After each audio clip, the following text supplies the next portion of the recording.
ছোট থেকে আমি খুব দুষ্ট। আমার কাজিনদের সাথে আমি অনেক মজা করেছি, গাছে চড়েছি, মাছ ধরেছি, আরো কত কি। সেই দিন ভর দুপুরবেলা একটি আম গাছের নিচে দাঁড়িয়ে আমি ওকে বললাম, শোন, আজকে মাছ ধরতে যাব, তুই কিন্তু আমাকে ডাকতে আসবি। ও বলল ঠিক আছে।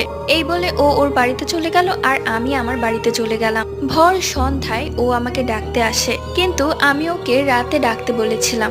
যাই হোক, আমি ওর সাথে মাছ ধরতে যাই। যেখানটাতে মাছ ধরতে গিয়েছিলাম সেখানে বিরাট বড় একটা বট গাছ আছে। সেই গাছটা এতটাই বড় যে তাকিয়ে থাকলে ভয় লেগে যায়। আমি সেই দিন লক্ষ্য করলাম ও কেন যেন বেশি একটা কথা বলছিল না। যাই হোক, আমরা নদীর ধারে পৌঁছে যাই। ও তখন আমাকে বলে, একটা জাদু দেখবি? আমিও কিছুটা হেসে বললাম ঠিক আছে, দেখা। তখন আমি দেখলাম এক পলকে ও এক লাফে বটগাছের মাথায় উঠে বসলো, যেটা কোনো মানুষের পক্ষে সম্ভব না, এবং এক লাফে নিচে নেমে আসে। আদৌ কি সে কোনো